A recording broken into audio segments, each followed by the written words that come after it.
Muito bem, estamos de volta para o terceiro e último bloco do TV Câmara Entrevista, falando de terceirização com o professor Moacir dos Santos. Professor, os índices mostram um processo de desindustrialização no Brasil.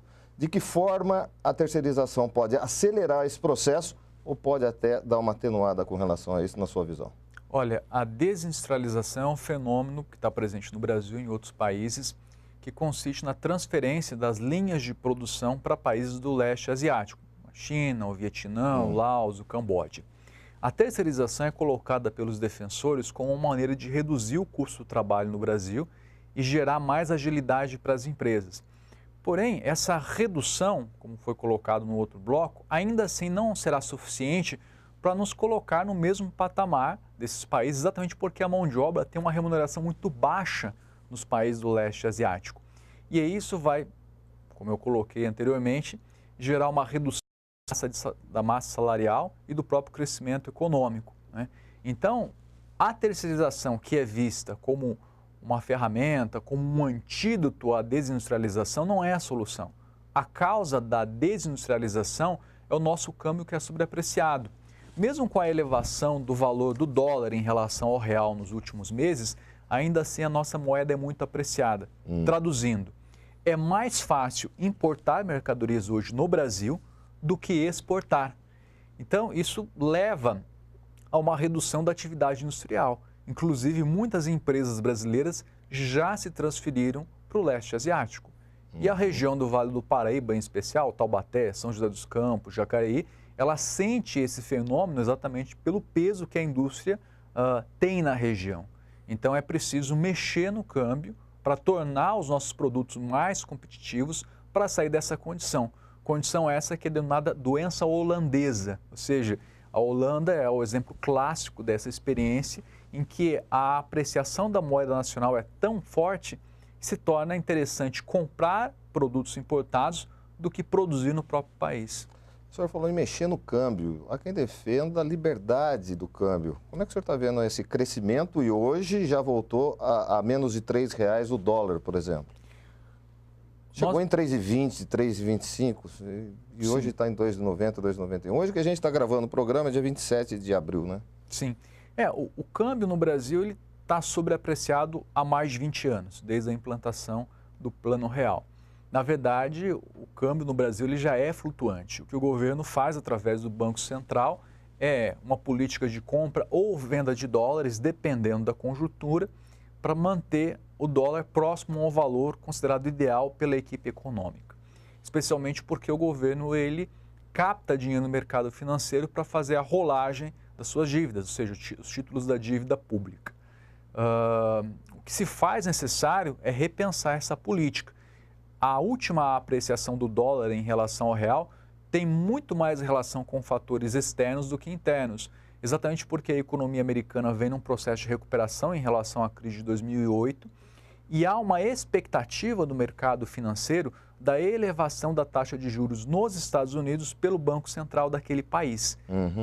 A todo momento em que essa expectativa se torna mais aguda, há uma migração, há uma atração de capital aplicado em vários países para os Estados Unidos. E isso provoca a elevação do dólar, que é um fenômeno, então, mundial. O Brasil está preso a essa sobrevalorização e, a meu ver, a única saída é o governo ter uma política de desvalorização e manter o real desvalorizado em relação ao dólar. O país tem autonomia para isso, o país é soberano, tem a sua própria moeda, diferente, por exemplo, dos países europeus que estão na zona do euro, que são submetidos ao Banco Central Europeu, não tem uma moeda nacional e não tem como realizar essa política. Os Estados Unidos, nos últimos anos, fez exatamente essa política, imprimindo dólares. Imprimiram bilhões de dólares, espalharam esses dólares pelo mundo, baratearam o dólar em relação às outras moedas nacionais e aumentaram suas exportações, ou seja, saíram da crise. Agora, o senhor falou da facilidade maior em importar do que exportar, graças a essa pressurização do dólar e tal. O Brasil está voltando a depender ou ter uma grande fatia de produção no agronegócio hoje, na sua avaliação, professor? Sim, o que nós observamos é um crescimento do agronegócio, que em si não é ruim, ele é importante para o país também. O problema é que boa parte do que o agronegócio exporta é sem valor agregado, ou seja, mercadoria in natura, assim como outras áreas extrativistas, como a mineração. O exemplo clássico é o café. O Brasil ainda é o líder mundial. O café, no início do século XX, chegou a ocupar 70% da nossa pauta de exportações.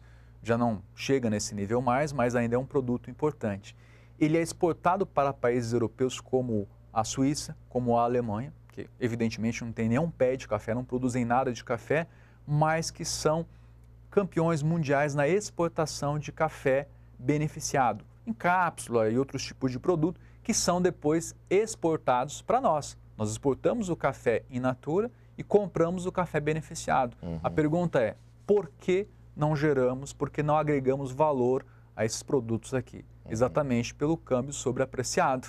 Então não interessa a essas empresas instalarem unidades de produção aqui. É mais fácil elas comprarem o grão in natura, beneficiarem na Itália, na Suíça, na Alemanha e revenderem para os brasileiros.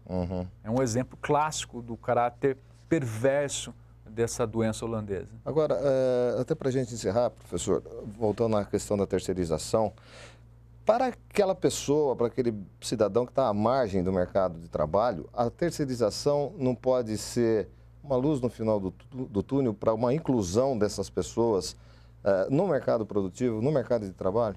Sim, a inclusão produtiva ela é importante, ela é fundamental, não no sentido apenas da renda, claro, que é importante, mas no sentido da cidadania, da inclusão social, do sentimento de pertencimento, isso é inegável. Porém, nós temos que pensar mais uma vez, que tipo de sociedade nós queremos? Uma sociedade de trabalhadores de fato integrados ao mercado de consumo ou uma sociedade de trabalhadores que ganham o suficiente apenas para sobreviver? E nós temos que observar que as críticas da CLT como algo que travam o Brasil vêm há várias décadas, especialmente desde a década de 90. No entanto, na década anterior, o Brasil ele adquiriu projeção internacional e destaque, inclusive com um baixo índice de desemprego sem mexer na CLT. Né? Nós temos que observar que os países que conseguiram a inclusão produtiva de um modo mais bem-sucedido são aqueles que têm a menor diferença de renda entre as faixas da população. Ou seja, os 10% com maior renda não estão tão distantes dos 10% com menor renda. No Brasil, essa distância é abissal. Então, a terceirização da maneira como ela está sendo proposta, ela vai, na verdade, manter esse trabalhador com uma renda ainda baixa e a inclusão, de fato, não vai se fazer. Ele não vai ser, de fato, um cidadão. Ele vai ser apenas uma engrenagem numa produção de baixo custo. E o acesso a uma condição de vida melhor, ela não vai se realizar. Tá certo. Professor, agradecer muito a sua participação aqui no TV Câmara Entrevista. Tem alguma consideração para fazer nesses minutinhos finais, por favor? Eu agradeço o convite, eu considero que esse debate é muito importante, especialmente para os espectadores da TV Câmara poderem ter um acesso mais pormenorizado e as diferentes posições que se colocam em relação a esse debate, mas eu considero fundamental que a sociedade se mobilize, que as pessoas busquem acompanhar os seus representantes, deputados, senadores, no sentido de acompanhar o posicionamento político deles, não só em relação à terceirização, mas em relação a outros temas. Ou seja, o eleitor, o cidadão, ele precisa conhecer de maneira mais aprofundada o que se debate, quais são as consequências desses debates, porque isso nos afeta hoje e especialmente no futuro. Obrigado, professor, mais uma vez. Professor Moacir José dos Santos. Falamos de terceirização, mercado produtivo, mercado de trabalho, economia política, tudo aqui para você pensar com a sua própria consciência aí na sua casa. Muito obrigado ao professor, muito obrigado especialmente a você que sempre nos acompanha aqui no Canal 4, na TV Câmara Taubaté, a primeira TV legislativa do Vale. Até a próxima.